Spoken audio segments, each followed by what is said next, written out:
First of all, the Baha'i teaching is the harmony of science and religion as the two most potent forces in society. Each has a jurisdiction, and each must exercise its power. So the role of science is in what they call the area of phenomenology, the study of the material, the physical universe, etc., etc. From the macro, the stars, to the micro, the atom. You get into quantum mechanics and everything else. Now, historically, we've had a problem. But the problem did not come from any of the revealed truths of various faiths. It came from the add-ons. Let me give you an example. My grandmother, who was a dear soul, and very enlightened for her time, said Mrs. Jones across the street was such a good woman she'd probably get into heaven. Now, Mrs. Jones was a Protestant. At that time, my grandmother and her flock, if you want, believed that heaven was ours. Furthermore, if you ask Grandma, where's heaven? She'd say, up. If you'd say, where's hell? Down. That wasn't taught by Christ, okay? It was not taught by Christ that there's only one faith. He said, in fact, other sheep have I, not of this fold, them too must I gather. And by the way, that's today. That's the ingathering, they shall be one. That's today, the Baha'is, from whatever background you imagine. Now, Galileo, when he suggested that the earth was not the center of the universe, was threatened with excommunication. He offered to let the church doctors look through his telescope. They refused because they considered it an instrument of the devil.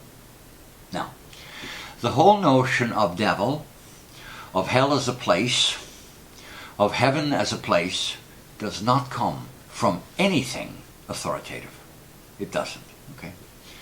So if religion teaches something contrary to science, Baha'u'llah says, it's superstition. Okay? Reality is reality. They must be in harmony. As we said earlier, each having its distinctive roles. The fruits of science and technology must, however, be tamed or channeled by ethical decisions. Albert Einstein said, religion without science is dumb. Science without religion is blind. Now, most people think that poor Albert was a raving atheist, etc. I'm not convinced that's true. He certainly didn't subscribe to traditional religions. And because of the Holocaust, he wrote some rather scathing letters about the role of certain faiths in that unfortunate tragedy. But what he's saying in that quote is, science does not have an ethical basis. Science will give us nuclear theory. We can build a bomb, we can build a cancer cure. It's not a question for science. It's a question for ethics. Or to be more precise, what is the human value between the two? So science is directed by ethics, the same as individual behavior is. The human mind, as we say, is either an angelic, a beautiful, or a diabolical instrument. We've seen throughout history very brilliant people who have done exceptionally good things, and very brilliant people who have done horrendous things to humanity. It wasn't the brain that came up with that. It is the absence of spiritual principles. So the two together, okay, form, as we said earlier, the two most potent forces in society, must be in harmony, and must cooperate. It's interesting that what is happening in science, I like to follow science. It's not my background, but the philosophy of science I can follow and I like. What's happening in science is they're becoming closer and closer to the spiritual teachings of the Baha'i Faith. Now, in every faith you're going to get certain little zingers, as I call them. For example, in the Quran, this is the year 600, there's a reference to the earth as an orb, a globe. 600 years later, in Europe, they thought the earth was flat. As a matter of fact, in Eastern Europe, we have documentation where the people in a village wouldn't travel more than 2 weeks from the village for fear of falling off the edge of the earth. Okay? Here, 800 years before, 700 years, the earth, you know.